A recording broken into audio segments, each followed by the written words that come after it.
En la quietud de una casa de madera y polvo en Nazaret ocurrió el misterio más grande de la humanidad, y sin embargo, alguien que dormía bajo ese mismo techo no pudo verlo. Imagina compartir la mesa con el creador del universo y solo ver a un hermano mayor que te pide pasar el pan. Hoy vamos a explorar la vida de Santiago, el hombre que tuvo a Dios a 1 metro de distancia y permaneció ciego hasta que el dolor y la resurrección lo quebraron.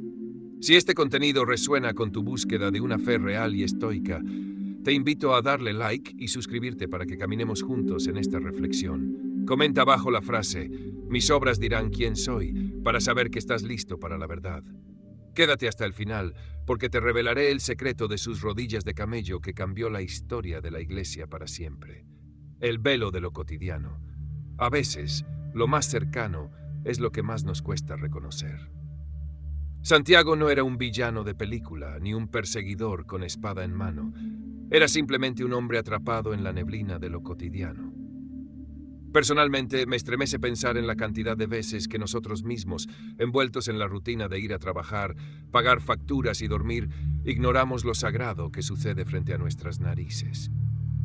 Santiago veía a Jesús cortar madera, escuchaba su respiración en la noche, compartía con él las fatigas del día a día, y precisamente por esa cercanía, su corazón estaba velado. Es una paradoja cruel. El vínculo de sangre, que debería haber sido el puente hacia la fe, se convirtió en el muro más alto. ¿Cómo vas a creer que tu hermano, con quien jugaste de niño y a quien viste llorar, es el Mesías? La familiaridad genera una especie de ceguera selectiva. Santiago no veía al Hijo de Dios, veía a Jesús, el de María. Y en esa simplicidad se escondía un abismo emocional que pocos logramos comprender hoy en día. Es fascinante y a la vez aterrador ver cómo la incredulidad no siempre nace del odio, sino del exceso de realidad. Santiago buscaba quizás señales en el cielo, mientras la luz del mundo le pasaba las herramientas en el taller de carpintería. Esto nos deja una lección estoica fundamental.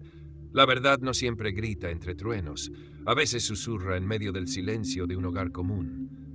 El Evangelio de Juan es brutalmente honesto cuando dice que ni aún sus hermanos creían en él. Esa frase no es solo un dato histórico, es un grito de soledad para Jesús. Me pregunto cuántas veces Jesús miró a Santiago con un amor infinito, sabiendo que su propio hermano lo consideraba quizás un alucinado o simplemente un hombre extraño. El rechazo de la propia sangre es un dolor que cala los huesos, y Santiago, sin saberlo, fue el autor de ese silencio doloroso durante años, el choque de dos mundos. Cuando Jesús comenzó su ministerio público, el conflicto en el corazón de Santiago debió ser insoportable. No fue un momento de, ahora lo entiendo, sino más bien un escándalo. Imaginemos la escena. Los vecinos hablan de milagros, las multitudes siguen a su hermano, y Santiago, desde su perspectiva terrenal, probablemente sentía vergüenza o confusión. Para un hombre criado en la tradición judía, lo que Jesús decía era o una blasfemia o una locura. Aquí vemos la lucha entre la lógica humana y la revelación divina. Santiago representaba la lógica. Yo sé de dónde viene, conozco a sus padres. ¿Cómo puede decir estas cosas?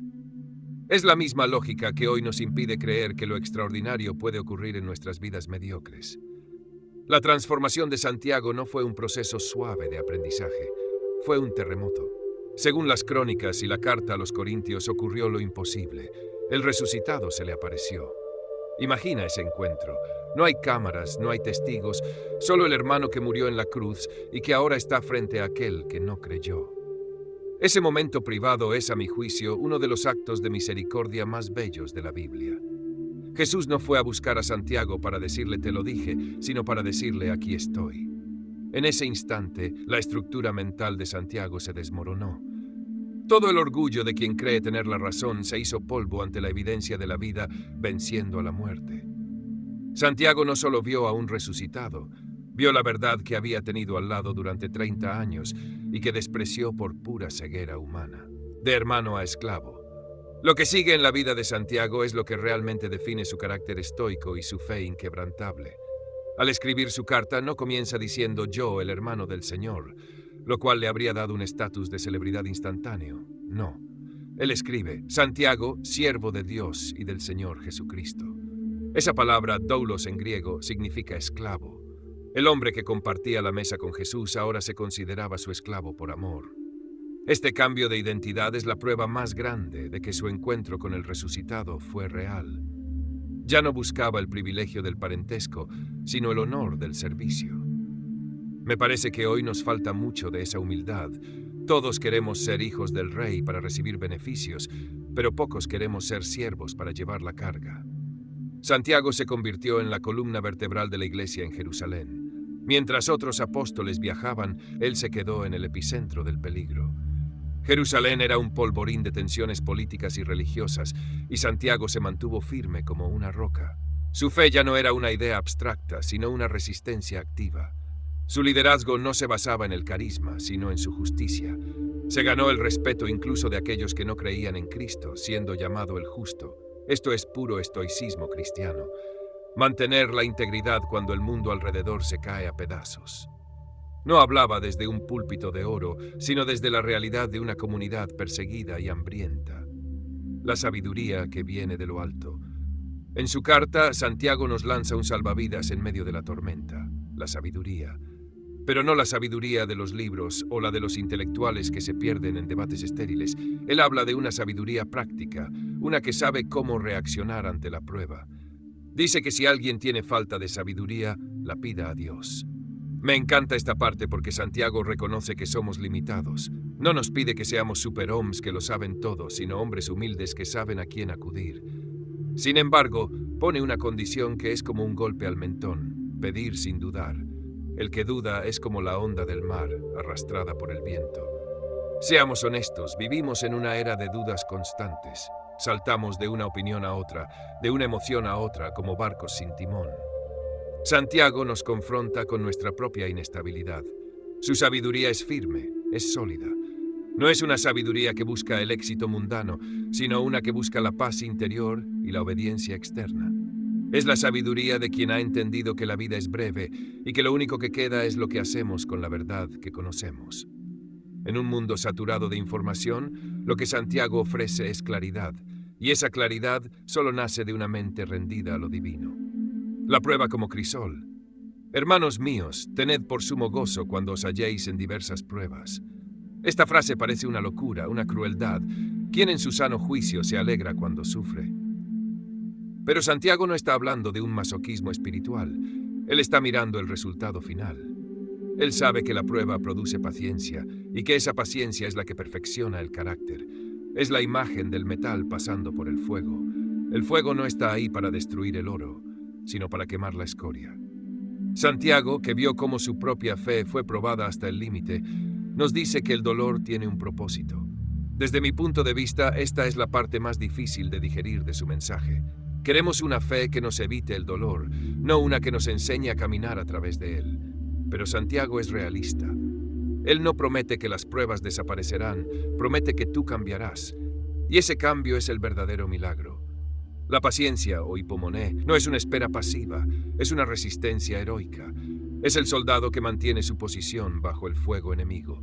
Esa es la fe que Santiago propone, una que no huye, una que se queda y madura en medio del conflicto. La trampa de la riqueza y la humildad. Santiago no tiene pelos en la lengua al hablar del dinero. En un mundo que adora el éxito material, él nos recuerda la transitoriedad de todo lo que poseemos. Dice que el rico se desvanecerá como la flor de la hierba bajo el sol ardiente. Esta es una advertencia que sigue siendo necesaria hoy. A menudo medimos nuestra bendición por lo que tenemos en la cuenta bancaria, pero Santiago invierte los valores. El pobre debe gloriarse en su exaltación espiritual y el rico en su humillación. Es un llamado a la perspectiva eterna. Me parece muy valiente que Santiago abordara esto en una iglesia que probablemente sufría de mucha pobreza. No les dio un mensaje de prosperidad barata, les dio un mensaje de dignidad eterna. El verdadero valor de un hombre no está en su ropa espléndida o en su anillo de oro, sino en la calidad de su fe bajo presión. Santiago vio cómo los poderosos oprimían a los humildes, y su indignación no era política, era espiritual. Él sabía que ante Dios, todas las jerarquías humanas son humo. Lo único que cuenta es el corazón que ha sido purificado por la humildad. Hacedores, no solo oidores. Aquí llegamos al núcleo de su mensaje y a la razón por la que muchos lo critican. Sed hacedores de la palabra y no tan solamente oidores. Santiago utiliza una analogía brillante. El hombre que se mira en el espejo y al irse, olvida cómo era. ¿Cuántas veces vamos a una reunión, leemos un libro inspirador o vemos un video y nos sentimos conmovidos, pero al apagar la pantalla seguimos siendo los mismos? Ese es el cristianismo de espejo que Santiago desprecia. La fe para Santiago no es un sentimiento, es una acción. Si tu fe no se traduce en cómo tratas al que no tiene que comer o en cómo controlas lo que sale de tu boca, entonces tu fe es una ilusión. Es una crítica feroz a la hipocresía religiosa. No basta con conocer la doctrina, hay que encarnarla. Personalmente, creo que este es el mayor desafío que enfrentamos hoy. Tenemos acceso a toda la información bíblica del mundo, pero parecemos carecer del poder para aplicarla. Santiago nos llama a cerrar el libro y empezar a caminar, a dejar de hablar de amor y empezar a amar de verdad, con las manos sucias y el corazón abierto. La religión pura y sin mácula. Santiago define la verdadera religión de una manera que deja fuera todos nuestros rituales vacíos, visitar a los huérfanos y a las viudas en sus tribulaciones y guardarse sin mancha del mundo. Es una definición que nos devuelve a lo esencial. No habla de edificios, de jerarquías o de liturgias complejas. Habla de compasión y de integridad. Es una fe que mira hacia afuera, hacia el que sufre, y hacia adentro, hacia la propia pureza.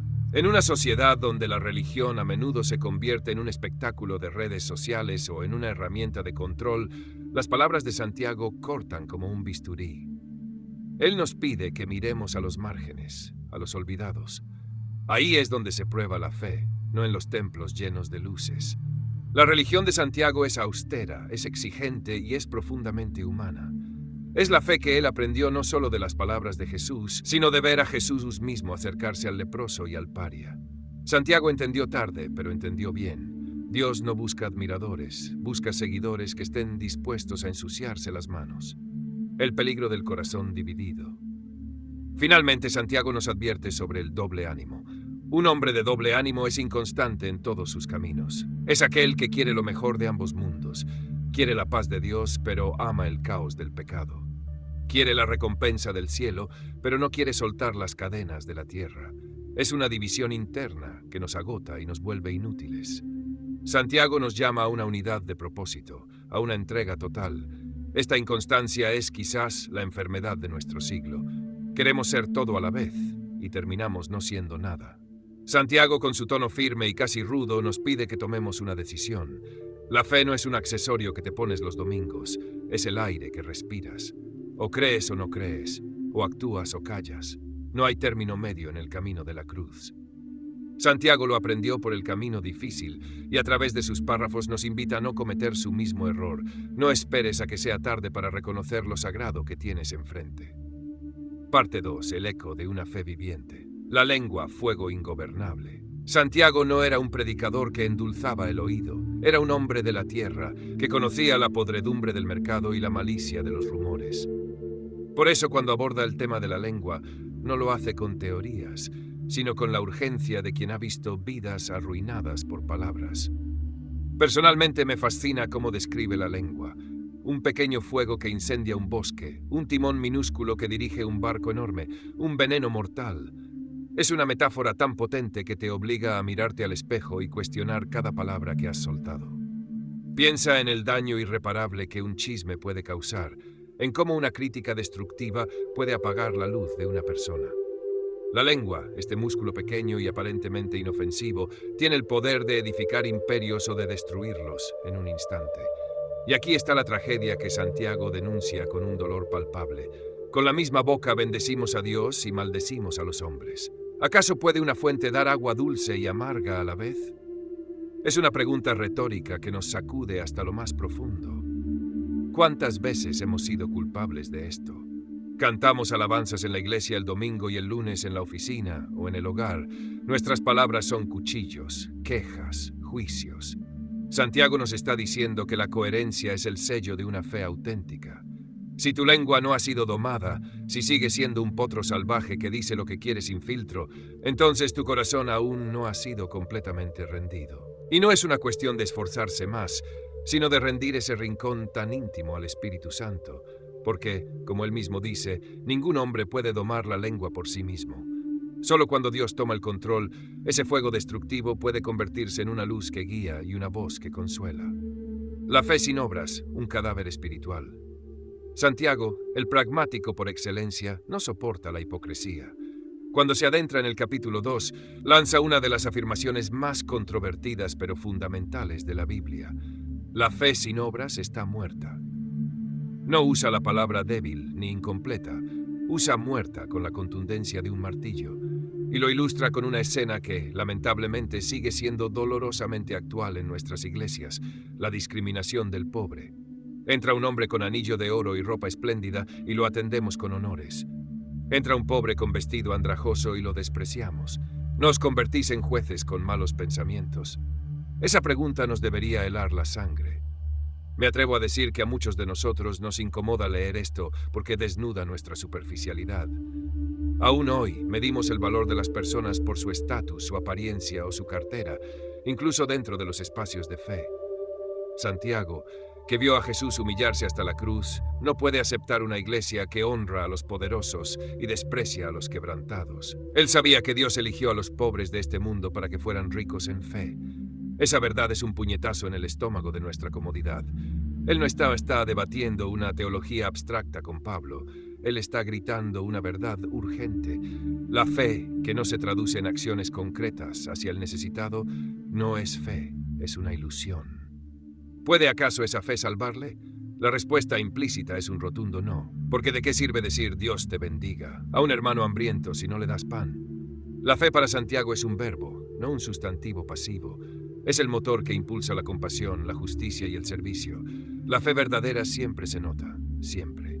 Abraham y Rahab, el contraste revelador.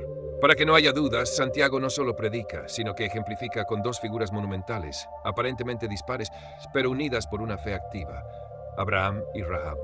Abraham, el patriarca, el amigo de Dios, no fue justificado solo por creer en Dios, sino por ofrecer a su hijo Isaac. Su fe no fue una idea, fue una acción radical.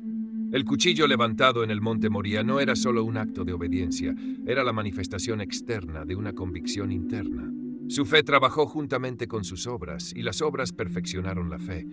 Es una simbiosis poderosa. Luego Santiago, con una maestría narrativa que solo los profetas poseen, nos lleva al otro extremo. Rahab, una mujer extranjera, prostituta, una figura despreciada por la sociedad religiosa de su tiempo. Sin embargo, su fe se demostró al esconder a los espías israelitas, al arriesgar su vida por una convicción. Rahab no tenía un historial intachable, ni un pedigrí religioso. Tenía un corazón que creyó en el Dios de Israel y lo demostró con sus acciones. Este contraste es deliberado y devastador para nuestros prejuicios. Dios no mira las apariencias ni el pasado, mira un corazón que cree y unas manos que actúan. Ambas historias, separadas por siglos y por contextos sociales, revelan la misma verdad innegable. La fe que salva es la fe que produce obras, una fe que respira, que se ensucia, que se involucra. El peligro silencioso del orgullo. Hay un enemigo sigiloso, más destructivo que cualquier persecución externa: el orgullo. En el capítulo 4, Santiago lo confronta de frente, con la autoridad de quien fue rescatado de sus garras. Dios resiste a los soberbios y da gracia a los humildes. Esta no es una frase bonita para un cuadro, es una verdad hiriente que desnuda nuestro corazón. Santiago lo sabía por experiencia propia. Él, el hermano carnal de Jesús, fue cegado por su orgullo familiar, por su incredulidad, hasta que el resucitado se le apareció y su fortaleza de autosuficiencia se derrumbó. Nuestras guerras externas, las que tenemos con otros, son el reflejo de las batallas internas que libramos contra nuestra envidia, ambición y deseo de reconocimiento. Santiago nos obliga a mirar hacia adentro, y con una dureza que nos sacude, nos llama almas adúlteras. No se refiere a fornicación física, sino a una infidelidad espiritual, a ese coqueteo constante con los valores del mundo mientras decimos seguir a Cristo. Es el deseo de tener lo mejor de ambos mundos. La bendición de Dios sin la rendición total. Querer la paz espiritual sin luchar contra el pecado interno. Santiago nos dice que eso es imposible. El orgullo nos separa de Dios y nos lleva a juzgar a otros. La humildad del arrepentimiento. Pero Santiago, el hombre que fue transformado, no solo señala el pecado, sino que también ofrece un camino de regreso. Acercaos a Dios y Él se acercará a vosotros. Es una invitación tierna, pero que exige acción. No se trata de una emoción pasajera o de unas lágrimas de momento. El arrepentimiento que describe es radical. Limpiad las manos, pecadores, y vosotros, los de doble ánimo, purificad vuestros corazones. Es una limpieza total, un soltar el pecado y quebrarse ante Dios con humildad. Y en ese quebrantamiento, en esa rendición, es donde la gracia de Dios se derrama. El orgullo también se manifiesta en el juicio constante hacia los demás. Uno solo es el dador de la ley que puede salvar y perder. ¿Quién eres tú para que juzgues a otro? Santiago nos desarma. Vivimos en una cultura que juzga sin piedad desde las redes sociales, desde la comodidad de nuestros sillones. Nos creemos dueños de la verdad y árbitros de la moralidad ajena. Pero Santiago nos recuerda que solo hay un juez. Esta humildad también se extiende a nuestros planes. Nos creemos dueños del mañana, planificamos cada paso, pero olvidamos que cada día es un regalo. Es un llamado a vivir con la humildad de quien sabe que depende de Dios para respirar. El pecado de la omisión. Finalmente, Santiago nos lanza una verdad tan simple como estremecedora. Al que sabe hacer lo bueno y no lo hace, le es pecado. No solo peca el que hace el mal, también el que calla cuando debe hablar, el que se queda de brazos cruzados mientras el mundo sangra, el que esconde su fe por vergüenza, el que sabe y no actúa. La omisión también condena.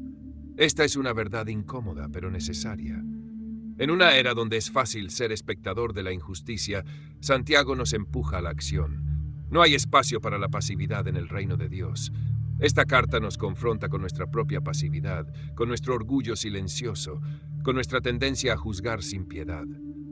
Nos llama a soltar el orgullo, a rendir el juicio, a dejar el control de nuestra vida en manos de quien realmente la sustenta. Es un llamado a hacer lo bueno no mañana, sino hoy.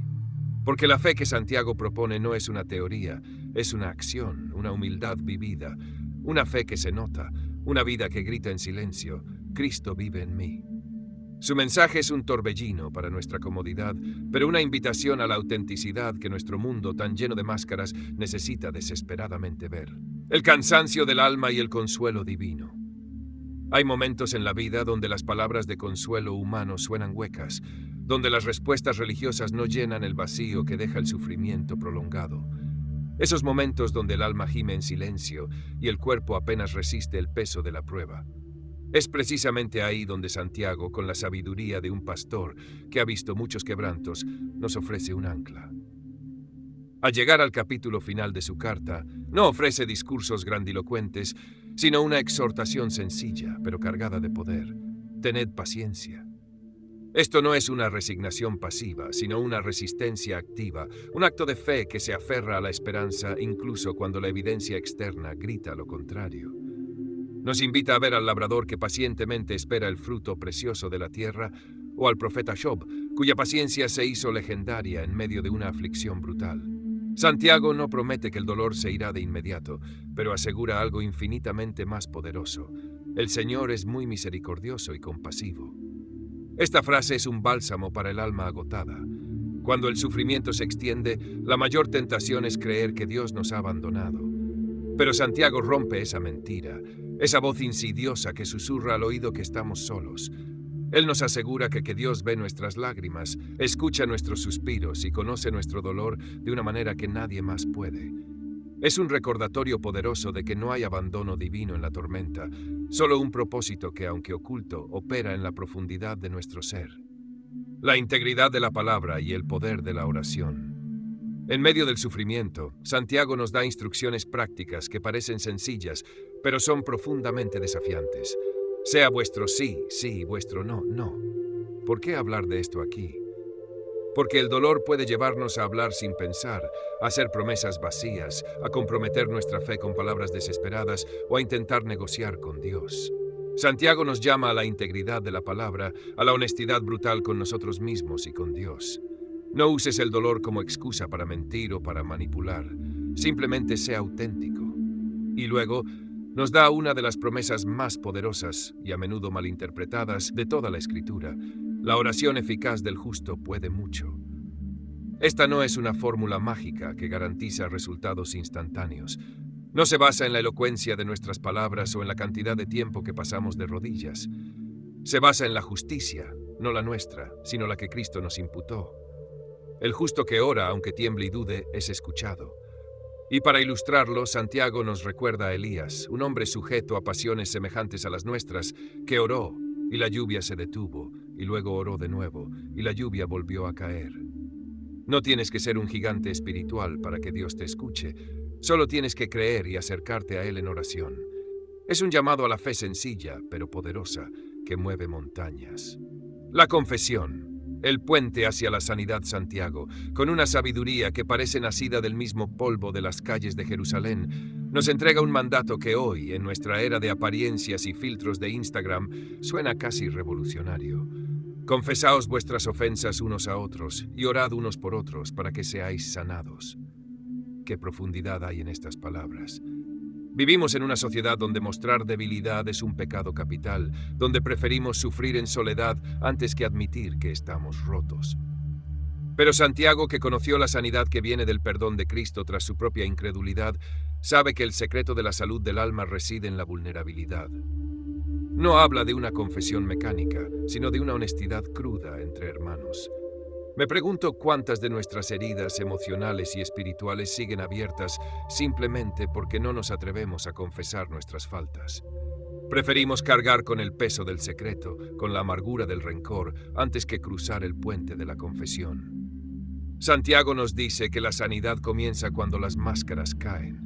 La oración intercesora, esa que hacemos por el otro mientras compartimos nuestras cargas, tiene un poder regenerador que la ciencia humana apenas alcanza a vislumbrar.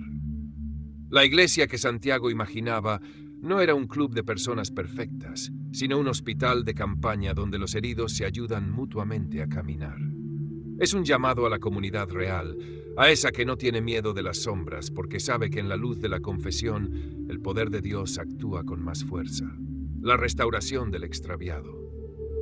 El cierre de la carta de Santiago es tan abrupto como significativo. No termina con una bendición formal, sino con una misión urgente, ir tras aquel que se ha desviado. Sepa que el que haga volver al pecador del error de su camino, salvará de muerte un alma y cubrirá multitud de pecados. Para Santiago, la fe verdadera nunca es indiferente al dolor ajeno ni al extravío del hermano. No se trata de juzgar desde la orilla, sino de lanzarse al río para rescatar al que se ahoga. Es el suspiro final de un pastor que no quiere que nadie se pierda en la neblina en la que él mismo estuvo perdido durante años. Esta parte del mensaje me toca profundamente porque revela el corazón de Santiago. Él sabe lo que es estar extraviado, lo que es vivir cerca de la luz y permanecer en la oscuridad. Por eso, su llamado a la restauración no nace de un sentido de superioridad moral, sino de una compasión que quema. Salvar un alma de la muerte no es solo una cuestión de eternidad, sino de presente. Es devolverle el propósito a una vida que se ha quedado sin rumbo. Cubrir una multitud de pecados no es esconder la verdad, es aplicar el bálsamo del perdón donde antes solo había condena. En un mundo que se apresura a cancelar al que comete un error, Santiago nos invita a buscarlo, a abrazarlo y a traerlo de vuelta al hogar. Parte 3. El sacrificio de un justo y el despertar de la fe. El hombre detrás de la pluma. Para entender realmente la fuerza de sus palabras, debemos mirar la vida de quien las escribió. Santiago no era un teórico de la teología, era un hombre marcado por la transformación radical. Su vida es el testimonio de que nunca es tarde para creer. Aquel que no creyó mientras Jesús caminaba sobre la tierra, terminó siendo el pilar de la iglesia en Jerusalén, el lugar más peligroso para ser cristiano en el siglo I. Su autoridad no venía de su apellido, sino de su carácter. Los historiadores de la época, incluso los no cristianos, coinciden en llamarlo el justo. Era un hombre de una integridad tan sólida que incluso sus enemigos tenían que respetarlo. Hay una imagen que ha perdurado a través de los siglos y que define mejor que cualquier discurso quién era Santiago: sus rodillas de camello.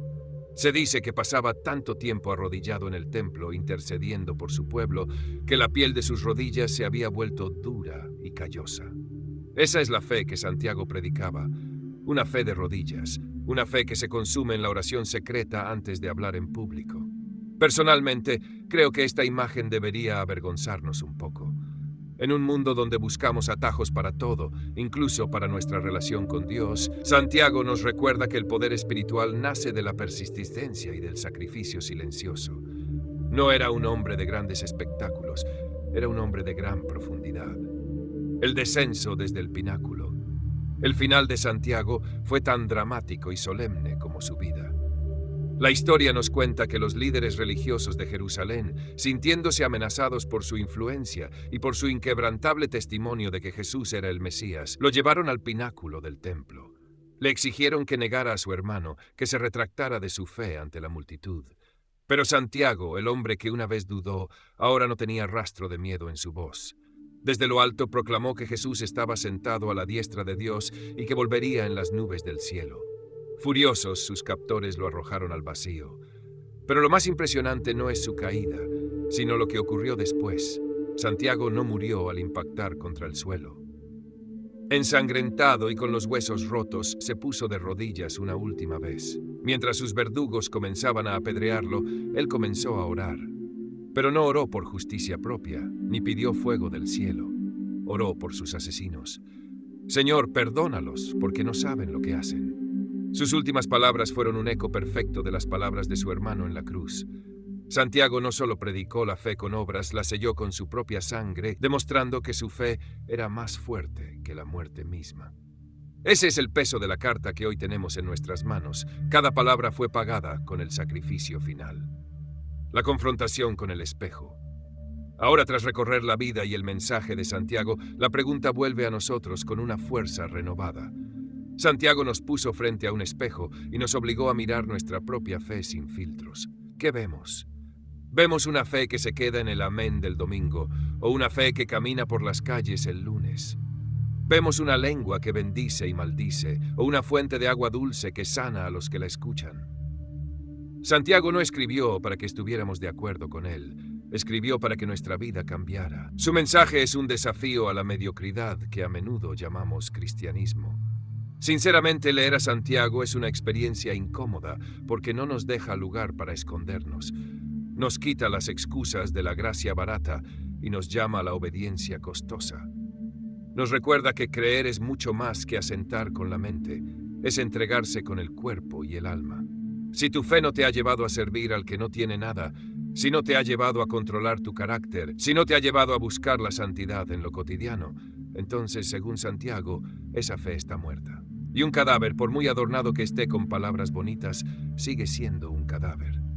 El llamado de hoy es a la resurrección de nuestra propia fe, a dejar de ser oidores olvidadizos y convertirnos en hacedores apasionados. La sabiduría del silencio y la acción. Vivimos en un mundo de ruido constante, donde todos tienen una opinión, pero pocos tienen un testimonio. Santiago nos enseña la sabiduría del silencio y la elocuencia de la acción. Él no escribió tratados filosóficos sobre el dolor. Él se quedó en Jerusalén a sufrir con su pueblo. No dio conferencias sobre la pobreza. Él vivió de manera austera y defendió al huérfano. Esta coherencia es lo que hace que su voz siga resonando 2000 años después. La fe de Santiago es una fe estoica, en el sentido de que no se queja del destino, sino que lo abraza con la fuerza de la cruz. Me pregunto qué pasaría si decidiéramos por tan solo un día vivir según el estándar de Santiago.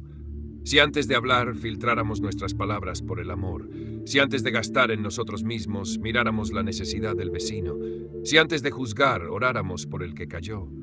Ese es el tipo de fe que transforma sociedades, no los grandes discursos políticos ni las campañas de marketing religioso. Santiago nos llama a la sencillez del Evangelio, a esa verdad que es tan simple que un niño la entiende, pero tan profunda que un mártir muere por ella. Es hora de dejar de debatir la fe y empezar a vivirla. El legado de una vida transformada. La carta de Santiago es, en última instancia, el mapa de una transformación, de un incrédulo a un esclavo de Jesucristo, de un hombre que buscaba su propio camino a un pastor que dio la vida por sus ovejas. Este legado nos dice que no importa dónde estés hoy, ni cuántas veces hayas rechazado la verdad, Dios todavía puede hacer de ti una columna en su templo. El Dios de Santiago es el Dios de las segundas oportunidades, el Dios que busca al hermano que no cree y lo transforma en el testigo más fiel. Cuando cerramos el libro de Santiago, no deberíamos sentir solo el peso de la exigencia, sino también el aliento de la posibilidad. Si Santiago pudo, tú también puedes. Si él pudo vencer su orgullo y su ceguera, hay esperanza para todos nosotros. Su mensaje sigue vivo porque el ser humano sigue necesitando lo mismo, autenticidad. Necesitamos ver que la fe funciona en el mundo real, en medio de la enfermedad, de la escasez y de la injusticia. Santiago nos dejó el manual para una fe inquebrantable, una fe que no se desvanece con el sol ardiente de las pruebas, sino que brilla con más fuerza en la oscuridad. La esperanza en la prueba. A pesar de su dureza, el mensaje de Santiago es profundamente esperanzador. Nos dice que nuestras pruebas no son en vano, que nuestro dolor tiene un propósito y que nuestra fe está siendo perfeccionada. No estamos solos en el crisol. El orfebre está observando, asegurándose de que el fuego no nos consuma, sino que nos limpie. Santiago nos invita a mirar más allá del presente, a poner los ojos en la corona de vida que el Señor ha prometido a los que le aman. Esa perspectiva eterna es la que nos da la fuerza para ser pacientes, para ser justos y para ser hacedores de la palabra. Personalmente, encuentro un consuelo inmenso en saber que incluso los pilares de la fe tuvieron que luchar con la duda y la debilidad. Santiago no nació siendo el justo, se convirtió en él a través de la rendición diaria. Su carta es una invitación a ese proceso de maduración constante. No te desesperes si tu fe hoy parece débil o si tus obras son escasas. Santiago te dice, empieza hoy. Limpia tus manos, purifica tu corazón y acércate a Dios. Él está esperando que des el primer paso para salir a tu encuentro, tal como Jesús salió al encuentro de Santiago después de la resurrección. La fe viva es un camino, no una meta, y hoy es un buen día para seguir caminando. El eco de una verdad eterna. Santiago dejó de escribir, pero su tinta aún parece fresca. Sus palabras siguen ardiendo en el papiro de la historia, llamando a cada generación a la integridad. En un mundo que cambia constantemente, la verdad de Santiago permanece inmutable porque está anclada en la roca que es Cristo. Su voz es el eco de una eternidad que nos llama a despertar de nuestro letargo espiritual.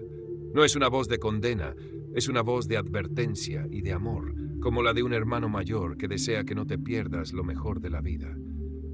Al final del día, lo que queda no es lo que dijimos creer, sino lo que hicimos con lo que creímos. Santiago nos deja con esa responsabilidad sagrada. Él ya terminó su carrera, ya recibió su corona, ya sus rodillas de camello descansan en la presencia del Señor. Pero tú y yo todavía estamos en el camino. Todavía tenemos la oportunidad de que nuestra fe respire, de que nuestras obras hablen y de que nuestra vida cuente una historia de redención. No dejes que la carta de Santiago sea solo un texto más en tu Biblia. Deja que sea el motor que transforme tu realidad. Escucha su voz una vez más. La fe sin obras está muerta. Haz que la tuya viva hoy más que nunca. Despedida y reflexión final. Al cerrar este recorrido por la vida y el mensaje de Santiago, lo hacemos con una solemnidad profunda, sabiendo que hemos caminado por suelo sagrado. La historia del hermano de Jesús es un recordatorio de que la cercanía física no garantiza la conexión espiritual, pero que la gracia de Dios es capaz de romper cualquier velo de incredulidad. No permitas que la rutina o lo familiar te impidan ver la gloria de Dios en tu propia vida. Santiago nos enseñó que la verdadera fe no se mide en palabras, sino en la resistencia de un corazón que ama a pesar del dolor y que actúa a pesar del miedo. Que su ejemplo de justicia, oración y sacrificio sea la brújula que guíe tus pasos en este mundo, a menudo confuso y hostil. Gracias por acompañarme en esta reflexión profunda y estoica sobre uno de los hombres más impactantes de la historia cristiana. Si este mensaje ha sacudido tu corazón y te ha invitado a vivir una fe más auténtica, te pido que nos apoyes dando like y suscribiéndote a este canal. Tu apoyo nos ayuda a seguir compartiendo verdades que transforman vidas. Que la paz que sobrepasa todo entendimiento guarde tu corazón y que tu fe, de ahora en adelante, hable más fuerte que tus palabras. Hasta que nos volvamos a encontrar en el camino de la verdad, mantente firme, mantente justo y sobre todo, mantente hacedor de la palabra. Dios te bendiga grandemente.